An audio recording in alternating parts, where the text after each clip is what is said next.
Ngaran kuring Ridwan. Kuring bakal nyeritakeun pangalaman pikasieun anu kaalaman ku kuring basa di kontrakan.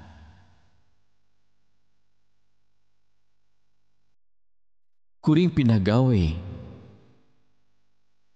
di daerah Cibaligo ke daerah Cililin.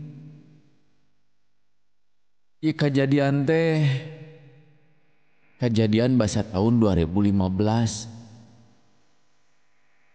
Ya puguh kuring lain pegawai kantoran, tapi digawe di industri nyieunan kantong.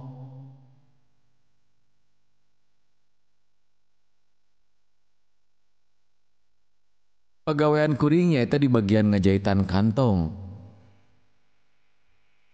Basa eta keur sumanget-sumangetna digawe, jang neangan duit sabab kuring karek kawin.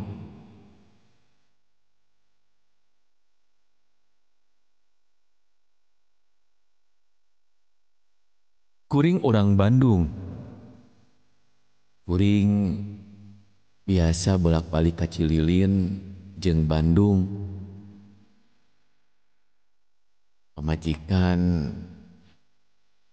hariwangeun lamun kuring bolak-balik ka Cililin unggal poe. Jeung manehna ngarasa sieun sabab di imah dan ukur sorangan.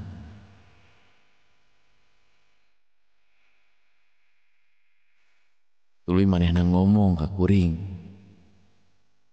bisa henteu lamun ngajahitna di imah wae.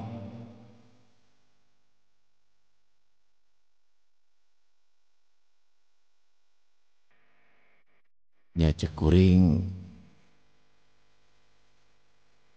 kudu ngomong heula bebeja kanu jadi bos.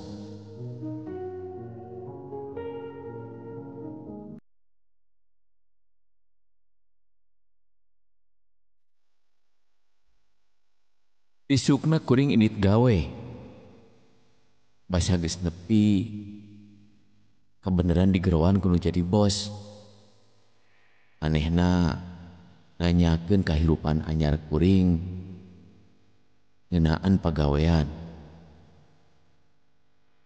Kasempetan ya kuring oge nyobaan jang ngomong anu jadi kahayang pamajikan, sabab pamikir namun ieu teh waktu anu pas jang ngomong kanu jadi bos.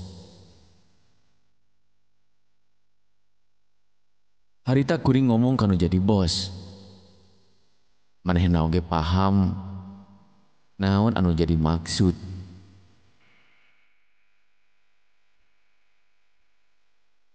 Manehna ngijinan, tapi syaratna lain cicing di imah anu dicicingan ayeuna, tapi kudu ngontrak di daerah Cililin deukeut kanu pagawean kuring.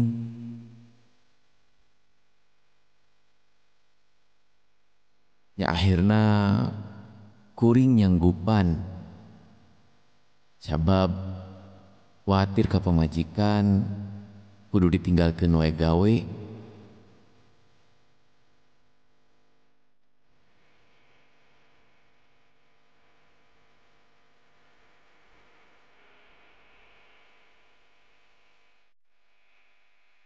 Singket carita, kuring pindah ke kontrakan di dekat pagawean. Kuring oge dibere mesin jahit, jang ngajahit eta kantong.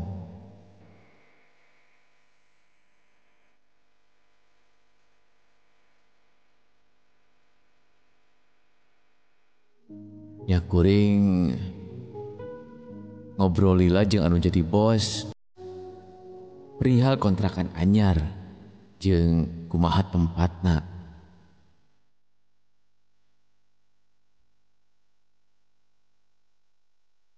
Dina ngobrol teh kira-kira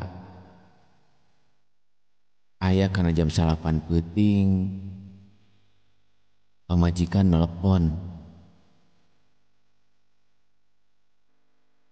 Manehna nelpon nitah sangkan kuring buru-buru balik. Sabab manehna ngadenge suara jeurik di jero gudang. Cenah suara anu keur jeurik teh siga suara awewe anu kanyanyerian. Kuring ngarasa soak ditelepon kitu teh. Nya buru-buru izin kanu jadi bos, sangkan buru-buru balik ka kontrakan. Sabab pamajikan kuring nelepon. Nyata aya suara anu ceurik. Bos oge ngijinan.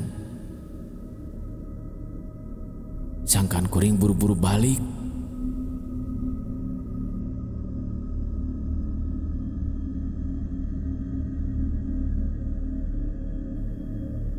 Basa geus dikontrakan, kuring langsung lompat ka kamar jang nempo pamajikan. Basa geus asup ka jero kamar, geningan pamajikan teh geus sare. Sigana mah kusabab geus capek meureun. Kuring tengah udangkeun nu jadi pamajikan. Sabab lamun manehna dihudangkeun, manehna sok tara bisa sare deui.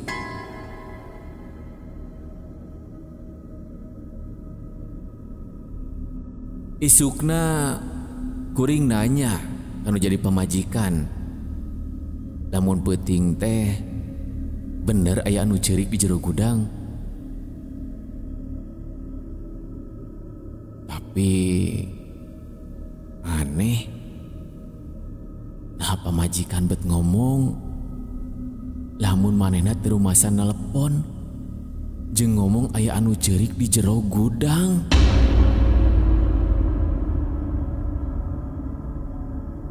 Kuring menta sangkan pamajikan teu ngabohong.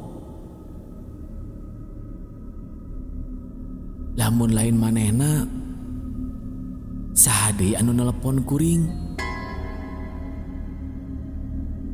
Pamajikan ge ngomong, lamun ti jam 8 ge manehna geus sare. Kusabab geus capek beberes baju jeung anu lainna. Harita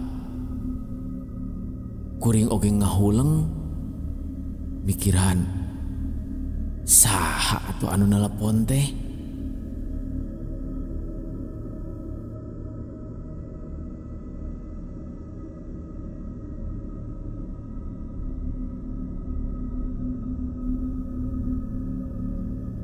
Basa sorena kuring oge ngajahit kantong anu distorkeun ka kuring. Sakitar aya 100 kantong anu kudu digawean ku kuring jeung kudu beres 3 poe. Rencana kuring rek mereke 50 kantong sapoe. Meh di poe katiluna bisa rada nyantai. Kira-kira geus kana jam 10 peuting kuring ngagawean eta kantong teh geus 35 kantong anu geus dibereskeun.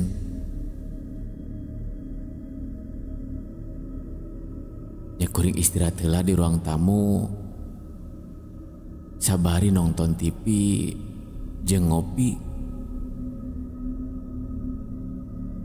Basa keur laju TV teh kuring ngarasa tunduh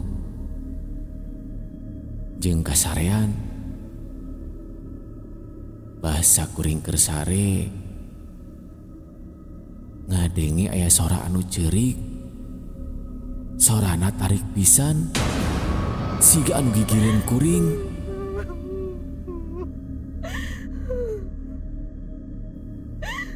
Basa kuring neangan eta sora teh sing horeng sorana aya di jero gudang. Ya kuring nyobaan jang muka eta gudang teh.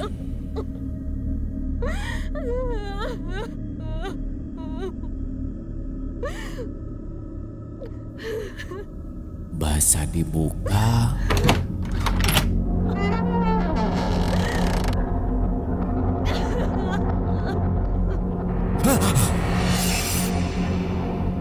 aya awewe buukna panjang cicing juru eta gudang. Kuring ngerasa soak jeung sieun.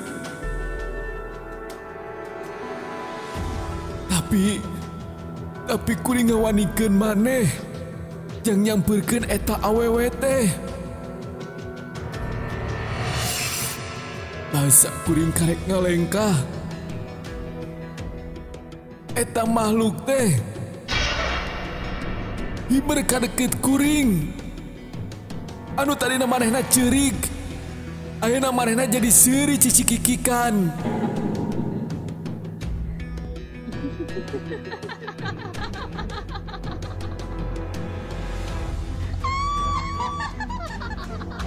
Beungeutna pinuh ku getih jeung panonna beureum. Kuring ngagorowok satarikna nepikeun ka kuring teu sadar ku sabab sieun.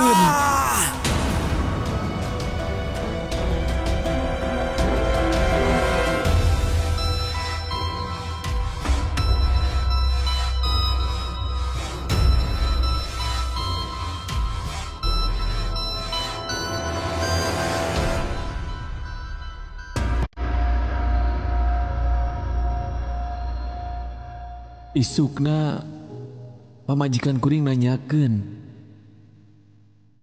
aya kajadian naon anu nimpah ka kuring. Nya kuring oge nyaritakeun eta kajadian teh tuluy menta anu jadi pamajikan sangkan pindah dia kontrakan teh. Kongsi lila anu boga kontrakan datang terus nanyakeun kondisi kuring.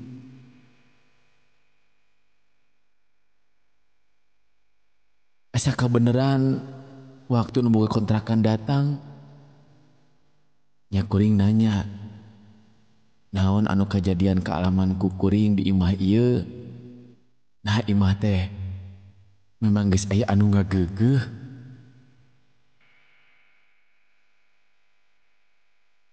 Antungna anu boga kontrakan ge nyarita lamun basa 2 tahun ka tukang aya awewe anu bunuh diri gara-gara ditinggalkeun ku salakina basa manehna keur-keureuneuh.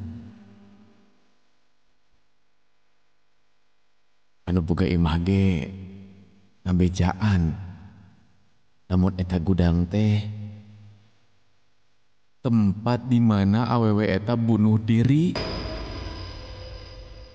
Jeung manehna ngomong lamun geus lila oge ieu tempat teh kosong jarang aya anu daek ngeusi.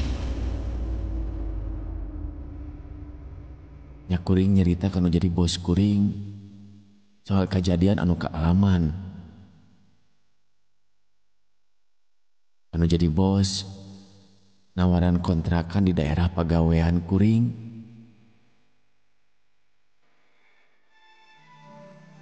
Ayeuna kuring jeung pamajikan mutuskeun jang pindah di eta kontrakan.